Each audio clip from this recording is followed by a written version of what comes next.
This is an audio rendered version of the original article posted on musicproductionnerds.com. To read the original article, please visit the links in the description below. There is something very intimate and moving when a song is performed with an acoustic guitar accompaniment. It seems that when the song is stripped down to its core, it has more meaning and impact. It's no wonder that Bob Dylan stayed on the top of the charts while music trends were changing over and over again. So it's crucial for every audio engineer to be able to maintain the energy of the acoustic performance while presenting the listener with a coherent sonic structure. So in this article, we'll show you how to mix acoustic guitar with vocals in 9 simple steps. Step 1. Choose your gear. Although most of us have a very limited budget, choosing the right gear is still very important. Even if your budget isn't limited, to say the least, it's rather undesirable to spend your hard-earned money aimlessly. Expensive gear doesn't necessarily mean good gear, and investing in a couple of decent microphones and an audio interface will help you to step up your game. On that note, if you're looking for the perfect gear for recording guitar and vocals, click on the links to our various buying guides in the description, which include DI boxes, pedals, tuners, vocal and instrument microphones, and even cables, among others. However, when it comes to choosing the right guitar for the recording session, the only requirement for it is to be playable. It doesn't really matter what type of guitar you would choose and how much it costs. That being said, budget instruments could have a rather odd frequency response, which nevertheless could be fixed later on. Instead, you should worry about how the performer feels about playing and how well the guitar is adjusted. A set of fresh strings is also crucial. Step 2. Prepare for the session. Before you start the recording session, there are a few strategic decisions to be made. Firstly, you have to decide how exactly will you record the performance. You might use only one mic, which would be faster but wouldn't leave you much control on the mixing stages. Or instead, you can use a multiple mic setup, which will give you a lot more flexibility while mixing later on. The best option would be to record acoustic guitar and vocals separately. This will give you the cleanest recording possible and the most flexible mixing material. Secondly, unless you have a dedicated recording studio, you should prepare your room for the session. Make sure that there are as few reflections as possible and none of the appliances are making unwanted noise. Step 3. Record properly. We could spend countless hours discussing which microphones are better for which task, but it's more important to be able to achieve results with what you have. You have to know how your microphones behave in certain situations from A to Z. Assuming you have several mics, some of them would be better for vocals and some for guitar. Choosing the right microphone is as important as choosing the right placement for the microphone. If you are not sure about what mics to use and how to place them exactly, make a couple of test runs and see which is better for the particular performance you are going to record. Place your microphones in such a way that you still would have a strong signal without the need of cranking up the preamps. And make sure that nothing is clipping, especially on the loudest parts of the performance. Otherwise, we've produced a few buying guides that compare various microphones. So if you're in the market for one or a few, don't forget to check them out in the link below.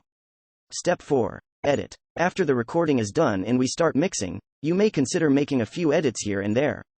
If you've made a couple of takes, listen to all of them thoroughly and see which take has a better performance in which part of the song. There is nothing wrong with editing different takes together if it benefits the performance. While you are editing it, you may also trim the excessive parts of the tracks and cut out the silence where needed. After all of that is done, you may also consider using automation.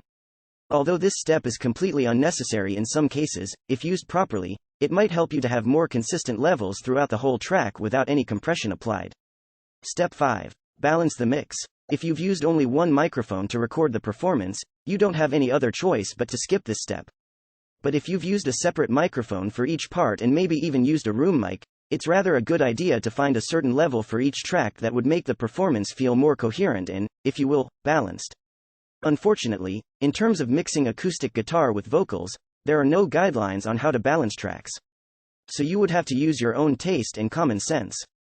The only thing we can recommend for you is to make sure that nothing is way louder than it should be. That means that the guitar shouldn't overshadow the vocals and vice versa. Step 6. EQ. In terms of equalizing acoustic guitar and vocals, the best place to start would be to cut some excessive low end. You wouldn't find much useful information on acoustic guitars below 60 Hz and possibly even slightly higher than that. High-pass filters on vocals could be rather tricky at times.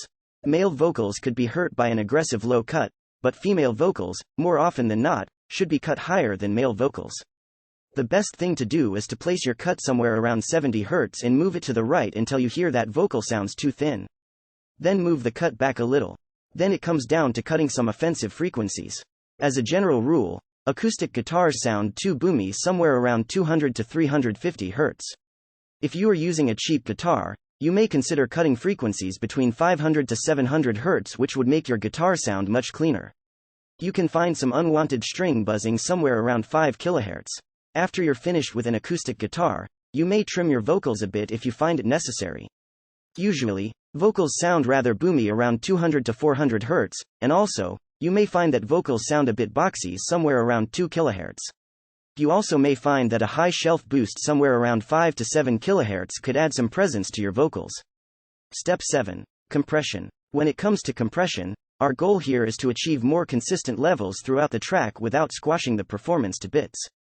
So consider using some moderate ratios of 2 to 4 to 1 in a softer knee. Place your threshold so you would have 3 to 4 decibels of gain reduction on both tracks. Use slower attack and a rather moderate release. Attack and release parameters would very much depend on the performance, but when it comes to the attack, a good place to start is 20 milliseconds and go slower than that if needed. Release on an acoustic guitar should help you to bring up the quieter parts of the performance. Start somewhere around 100 milliseconds and adjust it from there. When it comes to vocals, your goal is to make the endings of the phrases louder. Start from 80 milliseconds and listen carefully to what it does to your vocals. Adjust it from there, if needed. Step 8. Reverb. As a general rule, it's a good idea to put your reverb on a bus and use it in parallel with a dry signal.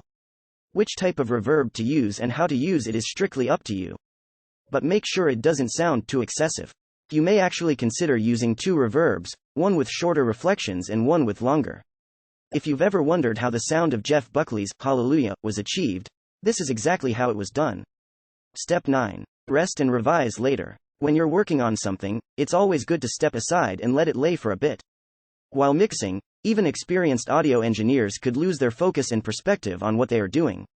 So it's rather important to rest and get back to your work later and see if you've made some mistakes.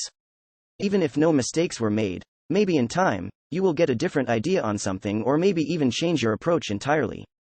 Even when you're working on a mix, a couple of 15-minute breaks here and there could do wonders. Mix acoustic guitar with vocals. Conclusion. We hope that this article helped you to understand how to mix acoustic guitar with vocals better. To sum it up, you have to thoroughly prepare for the recording session and make the best use of your gear. After you're finished with the recording, you may edit some takes together or trim the excessive bits. Start your equalizing with a high-pass filter both on the guitar and vocals and trim some offensive frequencies. Use some moderate compression and a few reverbs in parallel, and don't forget to rest every now and then to get a fresh perspective on your mix each time.